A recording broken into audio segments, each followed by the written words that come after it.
Hey Summoners, how's the season going so far? My name is Nathan Ng and I'll be the host for the patch 12.9 rundown. Today we're going to be covering the changes and also provide you guys with the updated tier list for all 5 roles and give you an idea of what's going to be good and what's not going to be too strong in each role next patch. Make sure to subscribe because we've got meta videos like this just to ensure that you're always up to date on what's good and you definitely don't want to miss out. Without further ado, let's begin with the patch rundown. Before we get into the actual balance changes, let's look at one thing that everybody can agree that Riot does well, the skins. EDG's 2021 World Champion skins have finally been revealed. The champions they picked are Graves, Viego, Zoe, Aphelios, and Yuumi. The other new skins added to the PBE are in addition to one of the more popular skin lines, High Noon. The champs that are getting these skins are Katarina, Leona, who is receiving the legendary skin for the set. In her splash art, you can see the extra demonic looking Tahm Kench, but he hasn't been announced as a skin yet. I assume this is more of a flavor thing, with him representing the devil in the Crossroads type of character that goes with the fiery Wild West theme.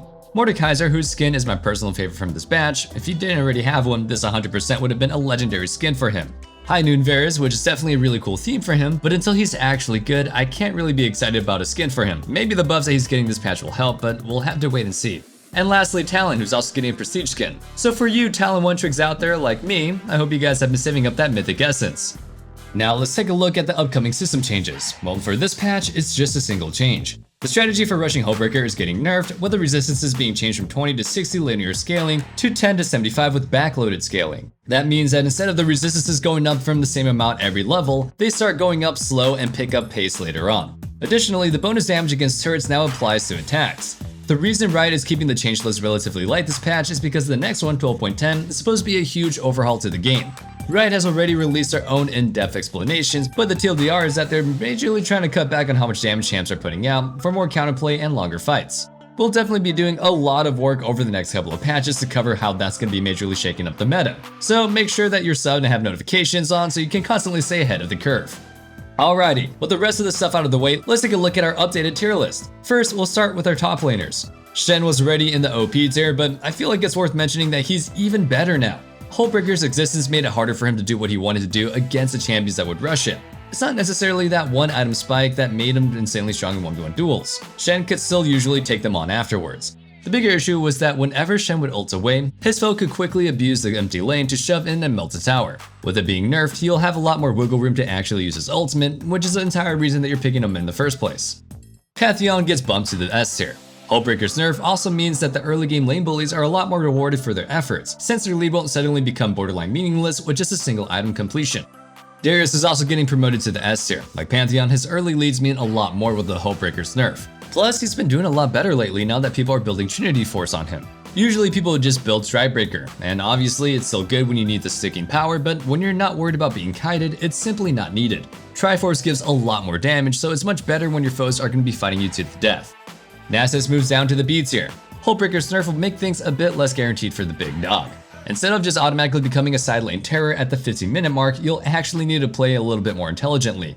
I think he's still going to be viable in most matchups, but he'll definitely be more of a comfortable pick against AD auto attackers. In those matchups, the combination of rushing Glacial Buckler and Bramble Vest and outplaying your foe with your W completely ends your opponent's laning phase. Sion gets moved down to the C tier, and I had half a mind to put him all the way down to the D tier. Classifying where he truly belongs is a pretty tough thing. It seems like at least 80% of all Sion players just absolutely try to pull off weird strats, which at the moment is mostly due to the Hullbreaker Suicide Sion. And with that item nerfed and Sion's passive being nerfed, he seems like a dead pick. Quite literally. Maybe next patch when they lower his damage, which should buff tanks, full tank build Sion will make a return to being OP. Now for the jungle, here's our list. We're not quite comfortable placing the newly revamped Olaf anywhere on the list yet. The mid-scope update seems pretty broken, but we'll have to wait for the mid-patch update to give you guys more of a conclusive placement. Same story with Talia. We aren't even sure if jungle is going to be her preferred role or even viable anymore, so we'll just leave her here until we have more data to go on. Our OP tier is pretty damn full right now, simply because so many junglers are really OP right now. But to thin it out a little bit, we're moving Diana down to the S tier.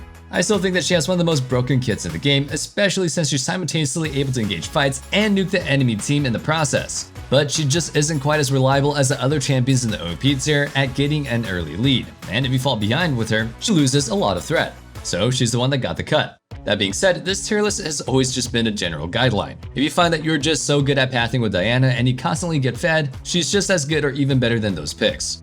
Talon drops down to the A tier, bordering on being demoted to the B tier. When people first started doing the Eclipse build in the jungle, he was popping off hard, but I guess everybody sort of just got used to playing against him. He's just a barely above average pick, and most games, a moderate lead doesn't really amount to much if the enemy team has tanks or a point-and-click CC to shut him down. You'll only be picking him against 4 or 5 squishy targets. Otherwise, other junglers are just going to be way more reliable.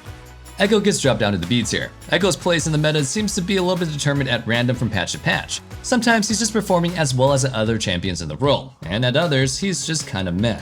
And right now, he's definitely the latter. There really haven't been any major meta shifts or direct changes to him lately, but for one reason or another, he's fallen out of favor. He is only really worth picking if the enemy jungle isn't able to exert a lot of pressure early, since Echo's pretty weak early game. But then why pick him when you could just pick an OP scaling champion like Fiddlesticks or Nocturne instead? We're also moving Nunu down to the B tier. The thing about tanks in the jungle is that they usually are really good or just really mediocre. They'll never really be bad, since being a tank really just adds on some frontline and disruption or engage to a team comp. But if they don't really have certain things that make them feel oppressive to play against, they kinda just flop. Look at the other super strong meta tanks. Rammus and Volibear can run down an ADC and 100 to 0 them. Zac starts out a bit slow, but once he hits level 9, his slingshot allows for some disgusting map pressure, with ganks being possible from any angle on any lane. For Nunu to go back to his glory days of being a god tier jungler, he's gonna need a little bit more oomph, either by giving him more disruption or making him more consistent in his ganks. Now, here's our mid lane tier list. Taliyah mid is also gonna remain untouched on the tier list for now. As with the jungle, we don't really know how much the change will affect her. It definitely seems geared towards making her a better mid laner, and I think, or at least hope, she'll be really strong here, and maybe even move up to the S tier, but we'll have to wait for more data to make that decision. Vlad gets bumped into the OP tier. Riot just loves to make hyperscaling champions and also really safe early game picks, and with the recent armor buffs, Vlad has jumped up to being one of the more consistent carries in the game. You aren't going to be winning most games early, but you can definitely make it a farm lane. And safely farming as Vladimir is winning. You just need 2 or 3 items and the game is basically over. I know we should really be focused on 12.9, but I can't stop thinking about how OP some champions are going to be on 12.10 when they basically just blanket nerf damage by 20%. I think Vladimir is going to be even more insane than he is right now. Lower burst means better odds of stalling until his ultimate pops off for that massive heal. I think he may even be the best champion in the game. But I'm sure there are plenty of other contenders, and that brings us to today's question of the day. What champ do you think will be the best in the game after Riot increases everybody's durability on patch 12.10? Let us know what you think down in the comments below. Now without further ado, let's get back into talking about the correct patch, shall we? Diana is being moved up to the S tier. Just like with the jungle, the mid lane OP tier is super packed right now, and we feel like she's just a smidge less consistent than the other champions in the role. Tristana's also getting bumped down to the S tier. I guess the surprise factor post-buff is wearing off, so she's not snowballing quite as wildly as she was. But she's still super good, and can exert a lot of lane dominance, but you just can't really expect to just turbo 1v9 every game. Talon is also being kicked out of the OP tier, but he's falling all the way down to the A tier. This one's not super definitive. If you're really good at the roaming aspect of Talon, he's definitely an S tier pick. But this tier list is aimed at the average player, somewhere between high gold and platinum. Roam heavy strats may seem brainless, but you also have to keep up farm and experience, so you have to time and execute the roams pretty well. That being said, it's generally something more successful in Diamond Plus, hence our rating. Now let's move things down to the bot lane.